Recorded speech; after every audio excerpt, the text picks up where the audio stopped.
राणा रंजीत साहब परिहार की पावन धरती से आपको वेलकम करते हैं, खुश आमदेद कहते हैं और सारी जनता आपको देखने के लिए बेचैन थी। उपस्थित सज्जनों, दूर दूर से आए हुए हमारे भाइयों, दबे कुचले वर्ग के लोगों, आप जरा गौर करें, 1947 से लेकर आज तक हमने दबे कुचलों ने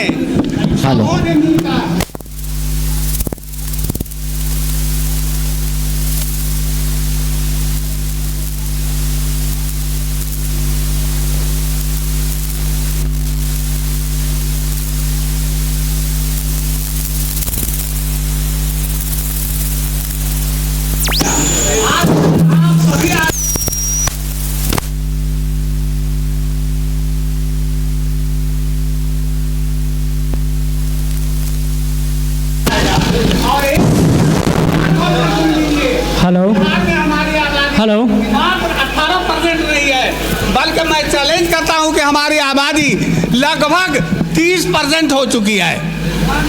और ये वक्त आ रहा है कि मदरसों का जाल बिना हुआ है जो हर गांव में, हर करिया में, उससे मैं सेंट्रल गवर्नमेंट को चैलेंज करके और अपना जनगणना करवाऊंगा और आप लोगों के सामने रखूंगा। आप एक हों, आप एक होंगे, जीत हमारी होगी। हम जिसको चाहेंगे वो कुर्सी पर बैठेगा। कुर्सी पर बैठने का हक दबे कुचलों का है, बड़ों का नहीं, दबे कुचलों का है। जो समाज में जिनका शोषण हुआ है उनका है, उनको हक मिलना चाहिए। विक्टोरी इज आवर्स, जीत हमारी है। व्हेन आई एम यूनाइट, इस स्लोगन को याद रखें और आप जहां भी रहें फख्र से आप अपनी तारीख बयान कर सकते हैं। हमारी लड़ाई आज हिंदुस्तान में किसी भी से भी नहीं है। हम किसी को हराने वाले नहीं बनेंगे, हम अपने आप को जिताने वाले बनेंगे। अपने कैरेक्टर को शुद्ध ढंग से लोगों के बीच पेश करने वाले बने, तब हमारी विक्टोरी होगी।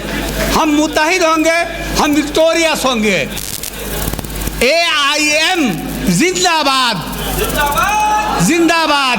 हमारे अलाउद्दीन साहब, राणा रंजीत सिंह जिंदाबाद, जिंदाबाद।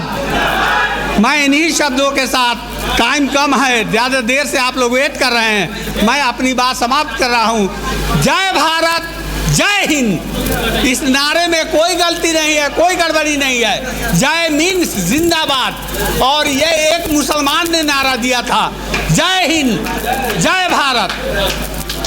इसको याद रखें।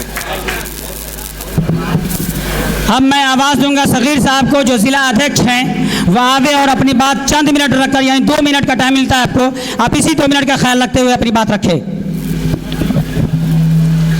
अस्सलामुअलैकुम, बहुत बहुत शुक्रिया 2 मिनट का टाइम देने के लिए।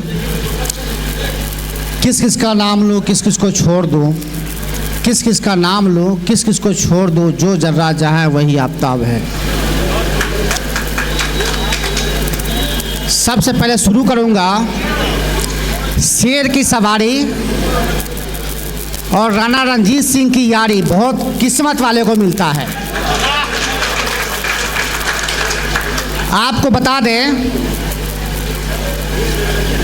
जब हमारे बैरिस्टर ओवैसी साहब गलत के खिलाफ गरजते हैं तो हम ही में से मुस्लिम कहते हैं जो हमारा कोई है जो गरज रहा है। जब चुनाव की बारी आती है तो हम में से ही वन जैसे लोग बी टीम कहकर अपने उम्मीदवार को नाराज कर और उनको नीचा दिखाने की कोशिश करते हैं।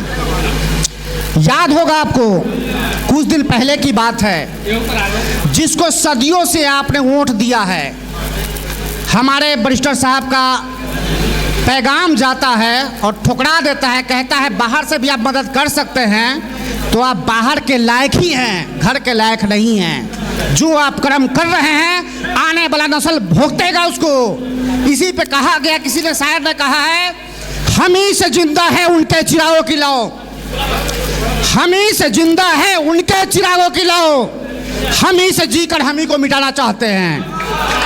होशियार हो जाइए, न तो आने वाला नस्ल हमको ही नहीं, हमको तो देगा ही देगा, साथ में जितना धन रख लीजिए, जो भी कर लीजिए, आने वाला नस्ल जब राजनीति की बात होगी तो आपको नीचा नजर से आपका पुरुष देखेगा। अगर राणा रंजीत सिंह हमारे गार्जियन के बुजुर्गों ने अगर अच्छा कर्म नहीं किया होता तो आज इनको आप नहीं देखते हैं। इनके बुजुर्गों ने अच्छा कर्म किया है जिसका फल हम सामने देख रहे हैं, और इंसानियत पे लड़ाई लड़ने को तैयार है। एक होइए, नेक होइए, तब जाके कोई बात बनेगी। कहने का मतलब है, साफ शब्दों में सुन लीजिए, गुलामी छोड़िए। आज हमको 20 साल राजनीति में हो गया, मैंने किसी का चादर नहीं बिछाया, और 2 बार से मैं राजनीति कर रहा हूँ। मैं जिला पार्षद 2 बार से हूँ, मुखिया प्रतिनिधि रह चुका हूँ। मैं सबसे कम उम्र का यहाँ मुखिया था 2011 में, जो कुछ वोटों से मैंने हार गया था। उस समय मेरी उम्र 21 साल थी, और आज 2 बार का जिला पार्षद हूँ। हमारी आबादी, फकीर की आबादी जान रहे हैं, बहुत कम है। पूरे जिला में ठूट लीजिए प्रखंड में तो 1000-1200 होगा। लोग हमको कहा, लेकिन मैं कहा नहीं, कौम के लोग जाग रहे हैं। एक फकीर को, बच्चा को वहाँ तक पहुँचा देंगे जो लोग सोच भी नहीं सकते हैं। और सबसे हमारे करीब में बेथा गांव है, हर जगह से हम हार के आते हैं, लेकिन बेथा गांव का लोग अगर 3000 पोलिंग करता है तो 2900 सगीर शाह को देता है। जिंदगी में कर्जा नहीं चुका सकते हैं। एक होइए, नेक होइए। फकीर का बच्चा जब 2 बार जिला पार्षद बन सकता है तो एक हो जाइएगा, तब विधानसभा के लोकसभा जीत सकते हैं। इसी चंद सबको के साथ समय नहीं है। जय हिंद, जय भारत, जय संविधान। अब मैं आवाज़ दूंगा मदन सिंह राणा जी को कि वो आवे और अपना